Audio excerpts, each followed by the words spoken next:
사도신경으로 예배를 시작하도록 하겠습니다. 나는 전능하신 아버지 하나님 천지의 창조주를 믿습니다. 나는 그의 유일하신 아들 우리 주 예수 그리스도를 믿습니다. 그는 성령으로 잉태되어 동정녀 마리아에게서 나시고 본디오 빌라도에게 고난을 받아 십자가에 못 박혀 죽으시고 장사한 지 사흘 만에 죽은 자 가운데서 다시 살아나셨으며 하늘에 오르시어 전능하신 아버지 하나님 우편에 앉아 계시다가 거기로부터 살아있는 자와 죽은 자를 심판하러 오십니다. 나는 성령을 믿으며 거룩한 공교회와 성도의 교제와 죄를 용서받는 것과 몸의 부활과 영생을 믿습니다. 아멘. 하나님의 자녀라는 특권으로 이 시간 예배의 자리에서 영광 돌릴 수 있게 하시니 무한 감사를 드립니다. 이 시간 교사로서 아이들을 기다리는 간절한 마음으로 자리를 지킬 수 있도록 인도하심도 감사합니다. 전쟁은 하나님께 속한 것임을 저희들이 말씀을 통하여 알고 있습니다.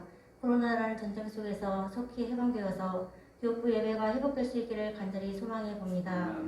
말씀을 준비하시고 또 전하시는 강도사님과 늘 동행하여 주심으로 맡겨진 귀한 사명 주님 오시는 그날까지 잘 감당하실 수 있도록 도와주옵소서.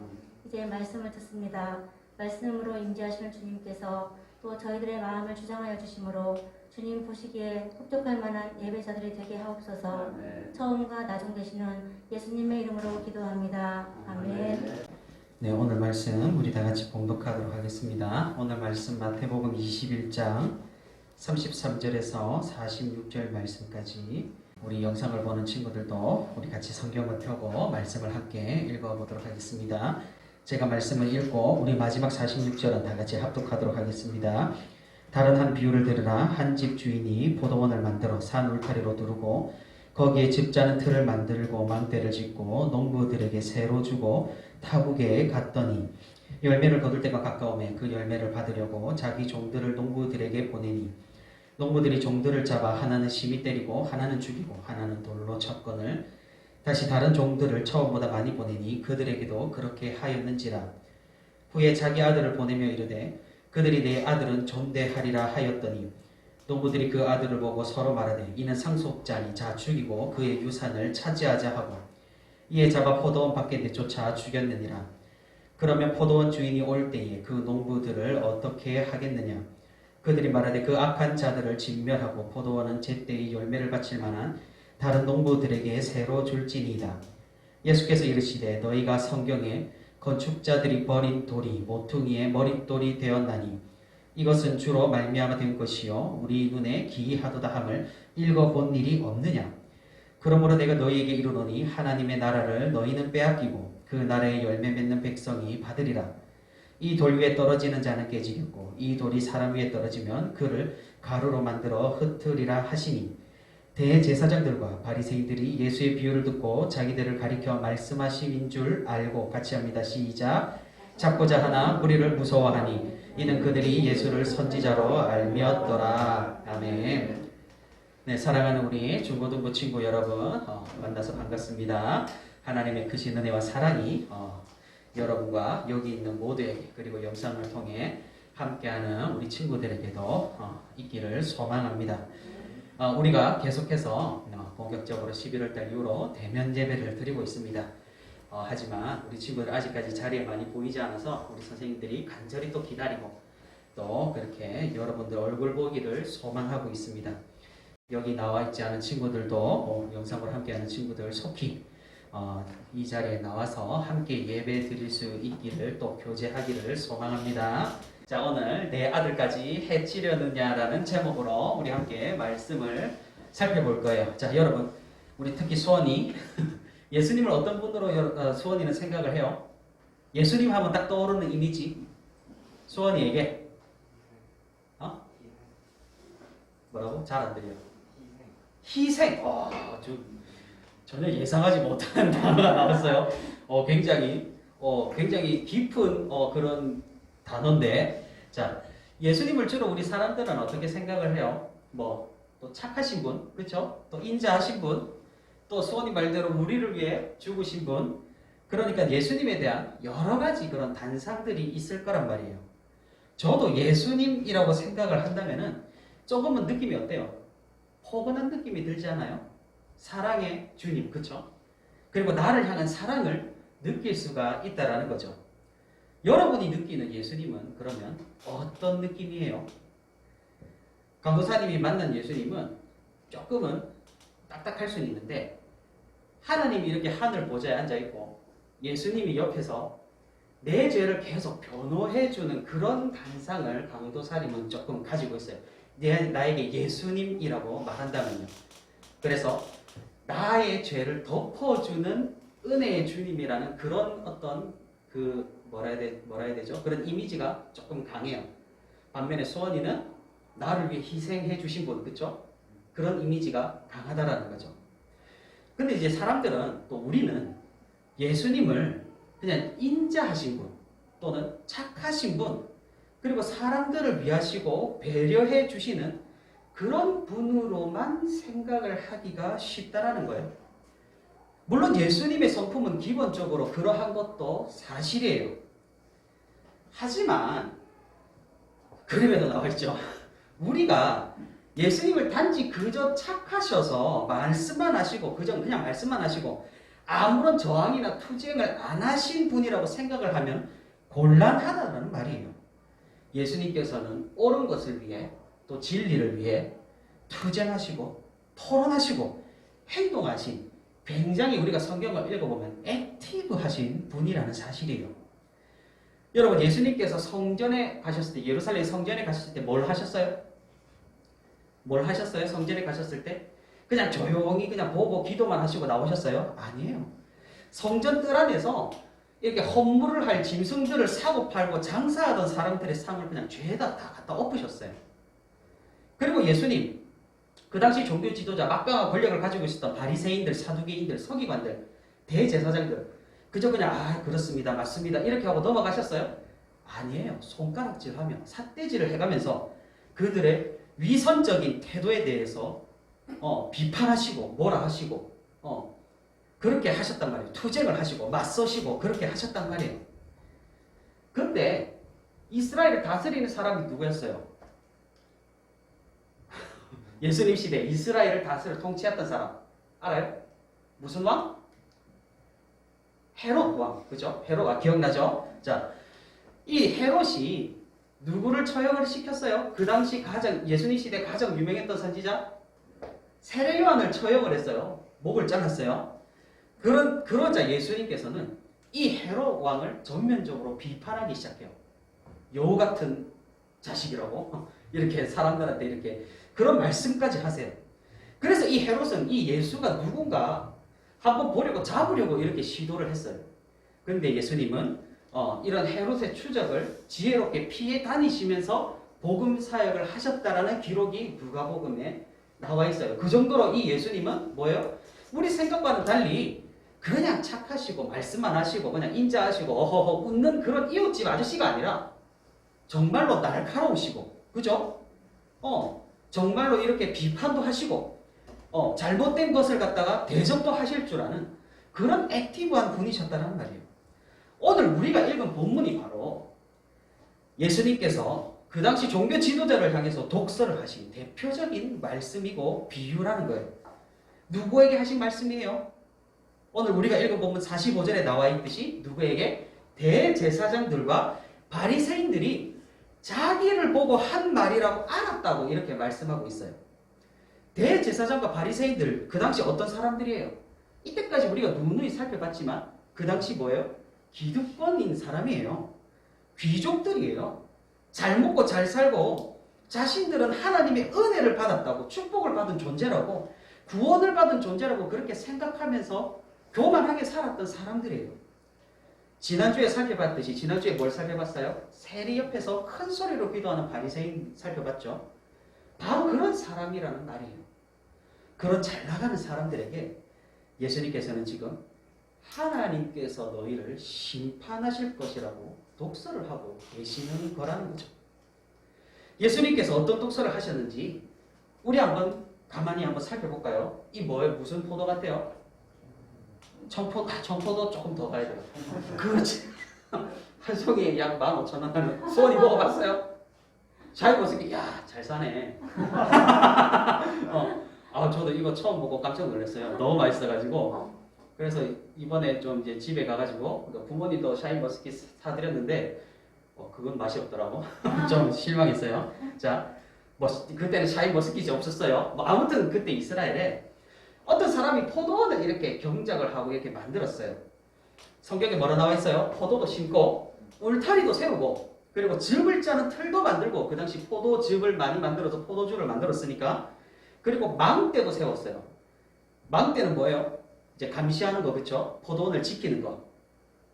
그래서 이 주인이 포도원을 다른 사람한테 세를 주고 다른 사람한테 세를 받아서 경작하는 사람을 뭐라 그래요? 유식한 말로?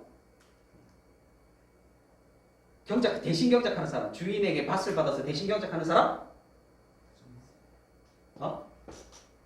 소작농, 그렇죠? 소작농 들어봤죠?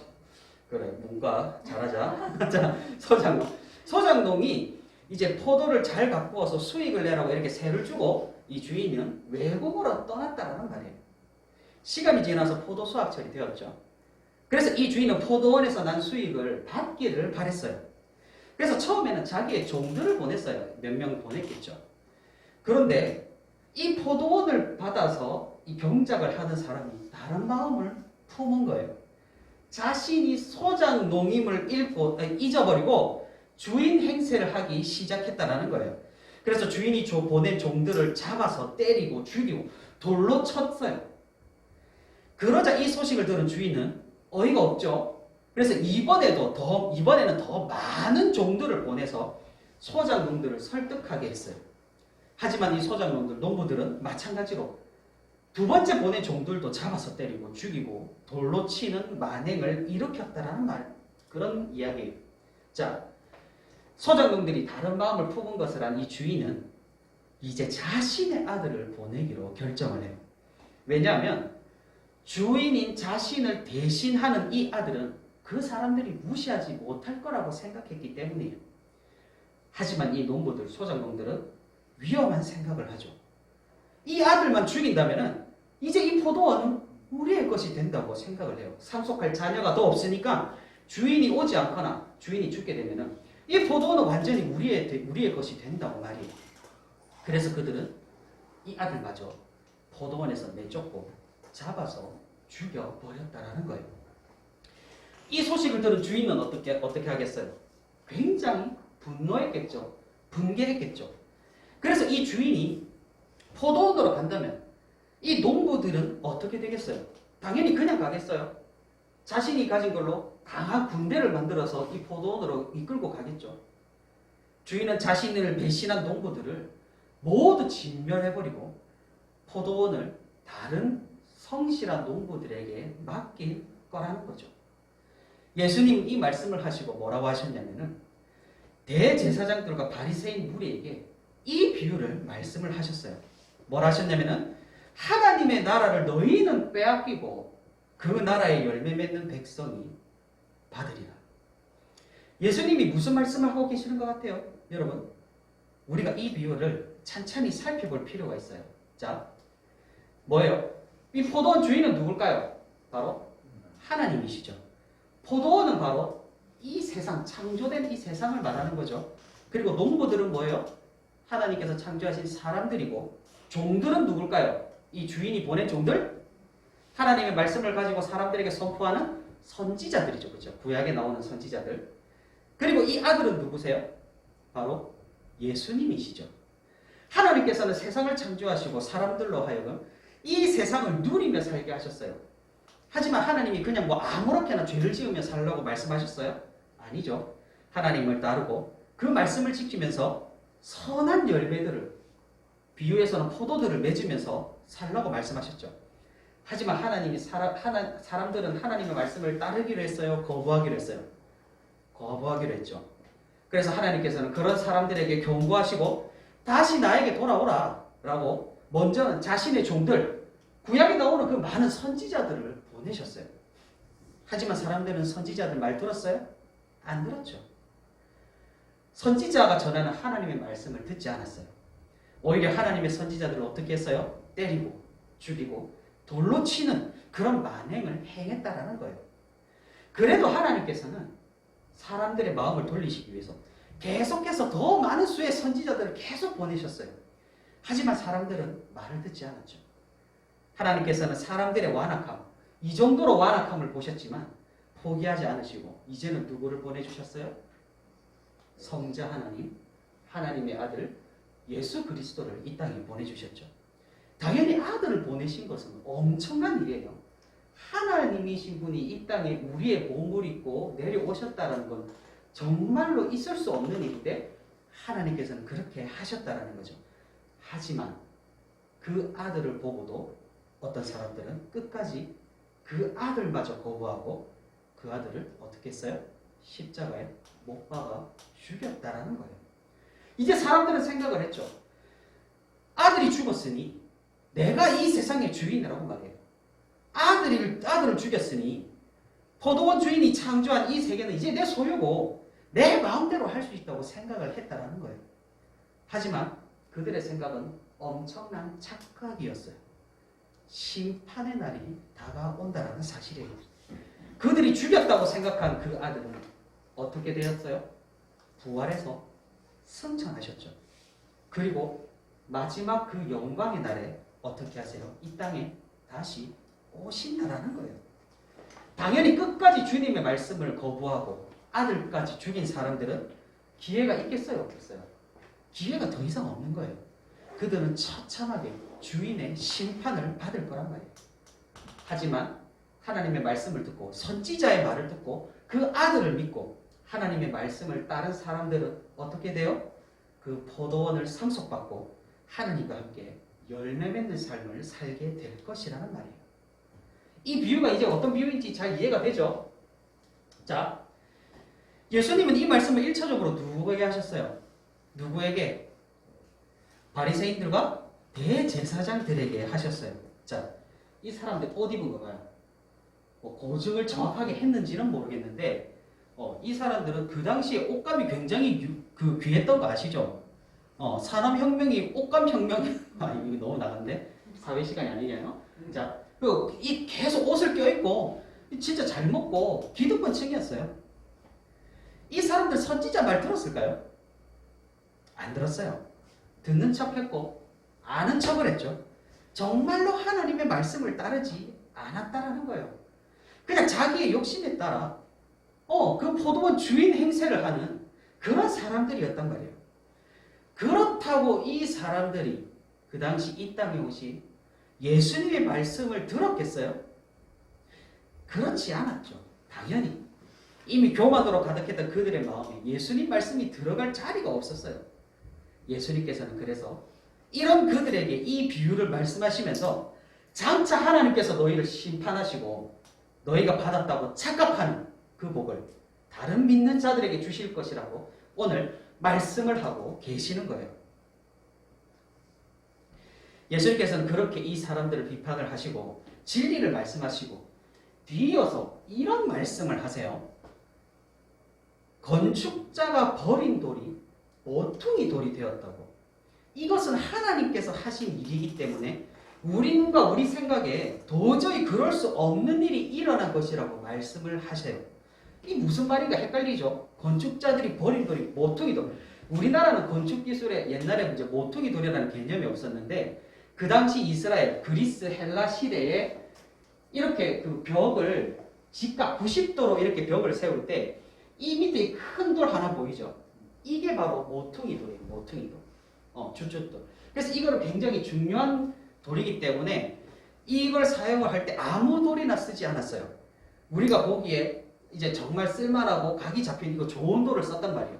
그래서 이거는 이제 그림이고 실제로 이 모퉁이 돌 이거 그 유적에 있는 그림이에요. 잘 안 보이는데 나중에 올려줄게요.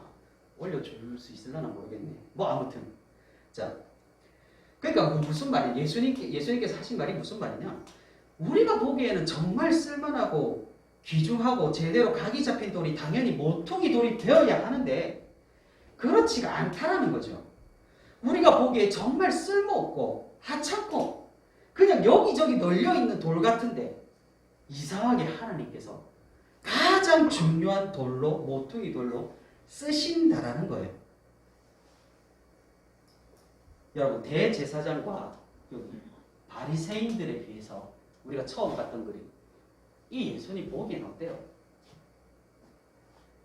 그 당시 예수님에 대한 이미지가 가난하고 부족한 사람들 말고 잘 살고 그 당시 그냥 나라를 이끌어 간다고 하는 소위 기득권층에서 이 예수님에 대한 이미지가 어땠을까요? 형편없고 쓸모없고 가난하고 무능하고 집도 없고 얻어먹고 다니고 우르르 군중들을 선동하면서 문제만 일으키는 사람 아니었겠어요? 많은 사람들이 이 예수님을 따르고 쫓았지만 이 사실 지도자들이 보기에는 그냥 진짜 쥐뿔도 없는 사람이었다라는 거예요. 하지만 그분이 사실 누구시라는 거예요. 세상이 보기에 쓸모없는 돌로 보이지만 예수님이 어떤 돌이라는 사실이에요. 바로 하나님이시고 아들이시고 교회의 머리가 되시고 우주의 창조자이신 그런 분이셨다라는 말이에요. 겉으로는 보잘것 없으셨지만 그분이 사실 가장 중요한 분이고 가장 위대한 분이셨다라는 사실이에요. 역사가 이를 증명을 해주죠. 예수님이 지금 이 세상 모든 교회의 머리가 되시죠. 그렇죠? 많은 사람들이 예수님의 발자국을 따르며 살아간다는 사실이에요. 여전히 악하고 반역하는 농부들이 이 세상에 있지만 하나님의 말씀에 순종하며 이 아들을 영접한 선한 농부들도 굉장히 많다는 사실이에요. 사랑하는 우리 중고등부 친구들, 여러분에게 예수님은 어떤 분이에요? 교회 다니는 것이 어떤 거예요? 예수님을 믿는 사람은 여러분이 보기에 어떤 사람들이에요? 세상 사람들은 예수님과 예수님을 따르는 사람들을 하찮게 봐요. 세상의 기준으로 본다면 당연히 모퉁이 돌이 아니에요. 그저 굴러다니는 작돌이에요. 작돌. 보잘것없는 돌이고 힘이 없는 돌이에요. 하지만 사람의 일이 아니라 하나님께서 하시는 일은 신묘막측하고 오묘하다는 사실이죠. 아무것도 아닌 사람을 세우셔서 하나님은 역사를 일으키실 줄 아는 위대하고 전능하신 분이라는 사실이죠. 앞에서 우리가 살펴볼 때 예수님께서 굉장히 액티브한 분이라고 우리가 살펴봤죠. 그죠? 성전도 다 엎으시고 사람들을 뭐라 하시고. 그런데 정말로 이해 안 되는 게 뭔지 아세요? 그런 분이 그렇게 액티브하게 활동하시고 하신 분이 정작 십자가 앞에서 아무런 말씀을 안 하셨고 그렇게 기적과 이적을 마음대로 일으키시던 분이 십자가 위에서는 아무것도 안 하셨다는 사실이에요. 여러분 이상하지 않아요? 그렇게 평상시에 바리새인들과 대제사장들에게 독설을 하시고 오늘 말씀처럼 비판을 하시고 잘못된 것을 꾸짖고 그런 분이 자신이 모함을 당하고 억울하게 죄를 뒤집어 써서 십자가에 달리는 그 형을 선고받을 때조차 아무런 반론을 하지 않으셨다라는 사실이에요. 정말 이상하지 않아요? 예수님 왜 그러셨을까요? 예수님께서는 알고 계셨기 때문이에요. 그곳에서 자신이 죽어야만 우리를 살릴 수 있다는 사실을 알고 계셨기 때문이에요. 자신이 십자가에 달려 처참하게 죽어야지만 우리가 살 수 있다고 아셨기 때문이에요. 그래서 그분은 아무런 말씀, 아무런 반론, 아무런 행동을 하지 않으시고 잠잠하게 죽음을 받으셨어요. 사람들은 말하죠. 하나님의 아들이라면 십자가에서 뛰어내려와서 로마 군병들을 제압하고 멋들어지게 이겨야 하지 않겠느냐고 말이에요. 결국 아무런 능력 없이 허풍만 있는 사람으로 보잘것없는 정치 게임에 밀려서 죽은 사람으로 그런 정신 나간 사람으로 이 세상 사람들은 예수님을 평가한다라는 말이에요. 끝까지 예수님을 거부하고 오늘 비유에 나온 악한 농부들, 악한 소장농들처럼 예수님을 내쫓고 죽인단 말이에요. 그들은 살기 좋죠. 이 세상이 자기 세상처럼 살아가요. 떵떵거리며 하나님 말씀에 이거 해라 저거 해라 이거 하지 마라 이런 귀찮은 말씀도 안 지켜요. 자유롭게 살아가는 것처럼 보이는데 하지만 그들의 생명은 언젠가는 끝난다라는 사실이에요. 그것은 하나님의 심판의 날이 오게 되면 그들이 누리는 모든 것은 빼앗기게 된다라는 사실이에요. 사랑하는 우리 중고등부 친구들, 예수님의 비유는 1차적으로는 바리새인들과 대제사장들에게 한 말이지만은 그것은 2차적으로 오늘 우리에게 하신 말씀이기도 해요. 특별히 중요한 시기를 살아가는 우리 수원이하고 그리고 우리 영상으로 보는 중고등부 친구들, 우리 중고등부 친구들에게 하는 말씀이기도 해요. 나는 아들을 안 죽였는데 이런 생각을 할 수도 있겠어요. 하지만 뭐예요? 예수님을 영접하지 않는 자는 모두 아들을 죽인 자와 똑같다라는 거예요. 예수님마저 놓치면 끝나버려요. 예수님마저 믿지 못하면 더 이상 기회가 없다라는 거예요. 하나님의 역사는 기가 막힌 역사예요. 못난 것들을 사용하셔서 위대한 역사를 만드시는 분이에요. 하지만 그 못난 것이 정말 못난 거겠어요?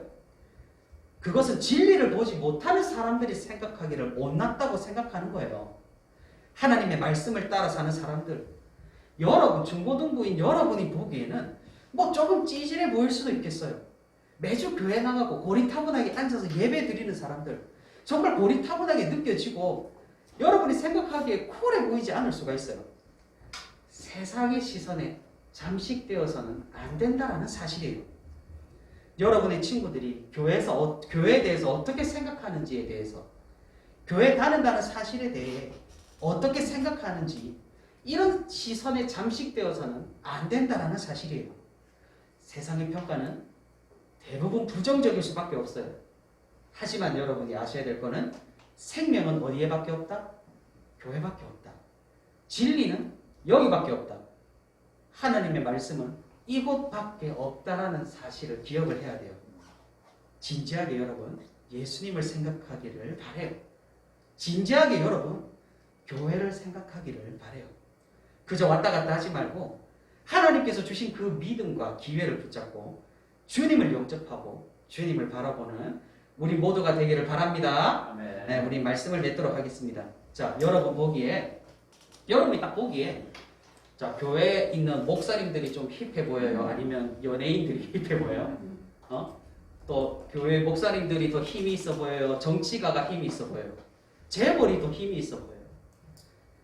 아무래도 목사님들이 좀 그렇죠? 고리타분하고 좀 올드해 보이고 좀 구차해 보이는 것이 사실이겠죠.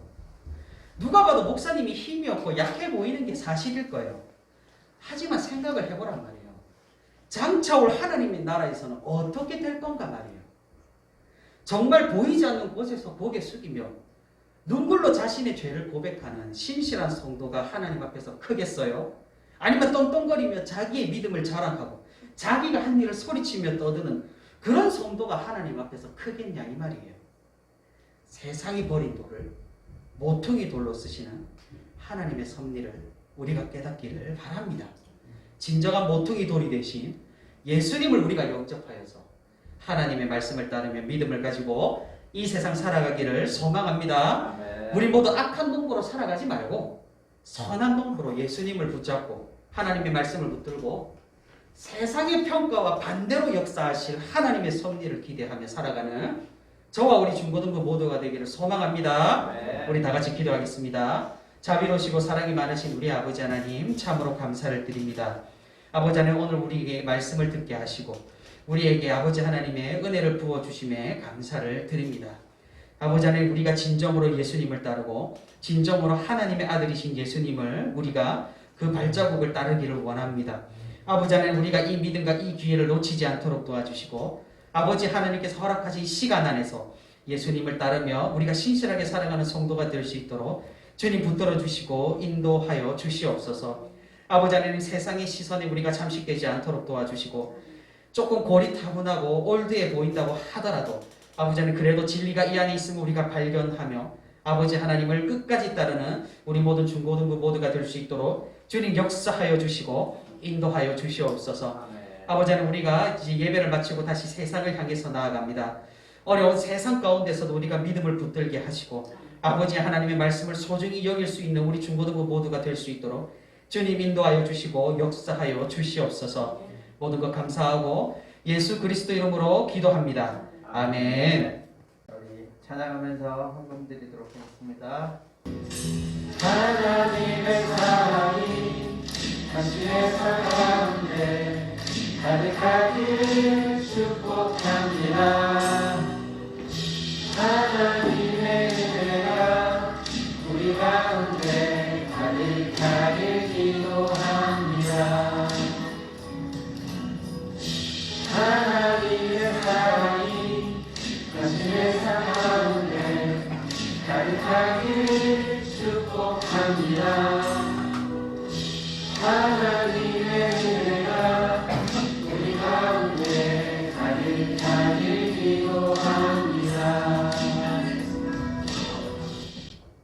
기도하겠습니다.